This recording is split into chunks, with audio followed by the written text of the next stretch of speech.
кулинария это всегда носила сакральный смысл, ровно так же, как национальный узор. И, наверное, это правильно и абсолютно верно, что в год родных языков и народного единства мы все вместе собрались на этом конкурсе.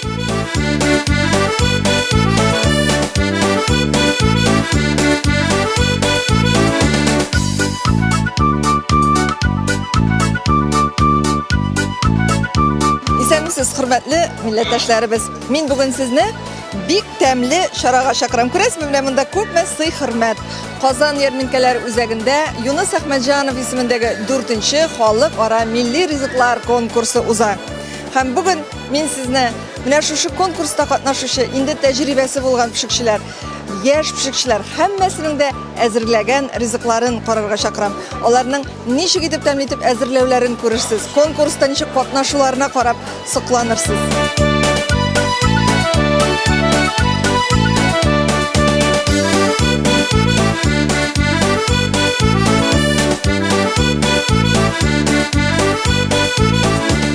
Азалия, скажите, пожалуйста, что вы делаете? Люблю пельмени для жениха, киев пельмени. Татарское национальное блюдо. Говорят, что чем меньше слепил пельмень, тем больше ты любишь жениха. Но вы сами еще замужем? Мне только 17 лет. Ну, значит, вы все-таки уже готовы выйти замуж, умеете лепить пельмени для жениха. Насколько это сложно? Ну, чем больше тренируешься, тем становится легче. Bu konkurslar kerak. Narsaga kerak?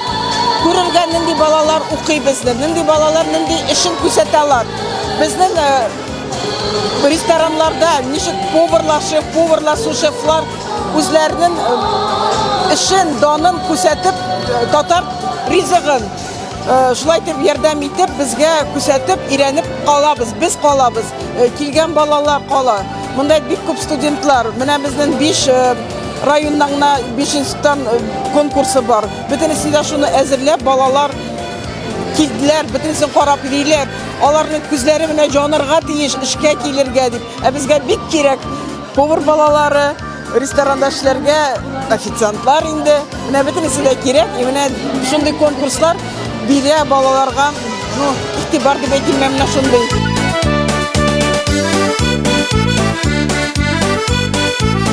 Это в нашей традиции участвовать в обязательном таком прекрасном конкурсе, посвященном знаменитому нашему кулинару Юнусу Ахмеджанову, потому что мы являемся номинантами выбор жюри в предыдущем конкурсе, и мы имеем диплом 3-й степени по выпечке национальной кулинарии.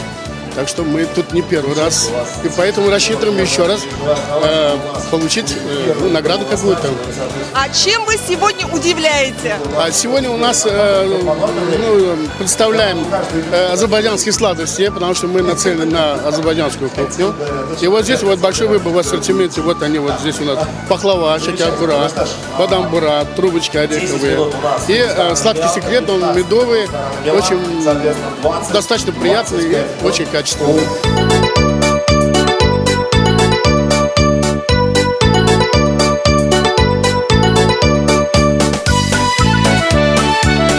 Бүгінгі конкурста siz нәрселер тәкъдим итәсез һәм булар нәрсәдән ясалган?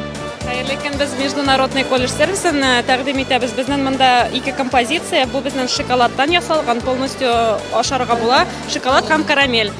Бу композиция полностью ипидән пешерелгән. Монда безнең арышыннан, прянликтән ясалган и тоже карамельдән.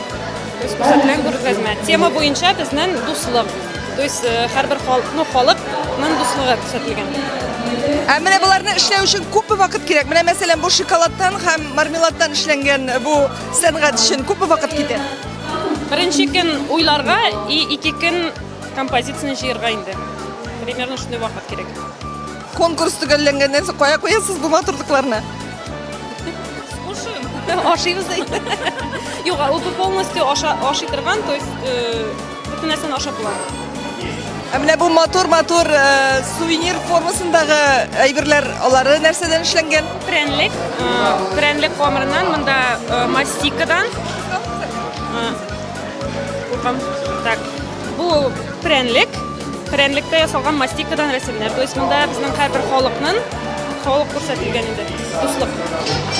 Әлбәттә без туризм өлкәсендә эшләгәч, хәзер кадрларны әзерләгәч, туризм ул бит берничә өлештән тора. Һәм инде менә ризык әзерләү өлеше аның нәрсә дип әйтим инде иң мөһим өлешенең берсе. Шуңа күрә Юнус Әхмәтҗанов инде ул электән безнең Татарстан ризыгын бөтен Россия буенча гына түгел, бөтен Союз буенча гына түгел, инде ул аны бөтен дөнья буенча таратты. Һәм инде мин монда булган бәхетләрнең берсе Юнус абыйның кулыннан ризыкны ашаган кешеләр арасында. Шуңа күрә аның истәлеге генә түгел, аның бик күп китаплары калды, аның һөнәре калды.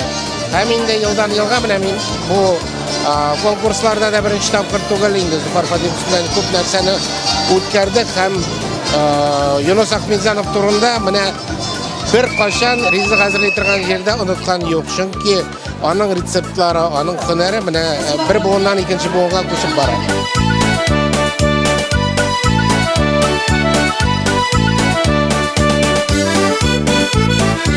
Бөтенесе камырдан монда. Бөтен әйбер менә сындырып алып ашарга була барысында. Менә стрекозаларын да ашарга була, буларын да ашарга була. Лодканы да ясадык.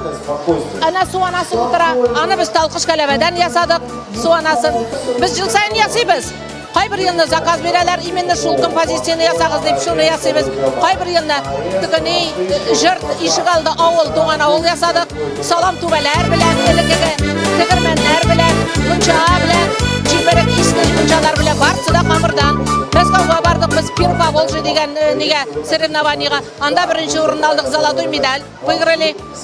3 ел подряд чакырттылар анда бардык. Франциягә бардым, 2 тапкыр анда булдым. 20 җир калмады инде үзе дә.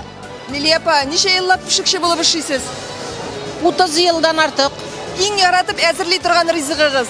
Талкыш кәләбә, зур бәлеш, ит белән менә шуларны ясыйм. Талкыш кәләбәне эшләргә бик авыр бит аны. Авырны мин аны 40 минут дигәндә ясыйм да, формоват та итәм, и ашый да башлыйм.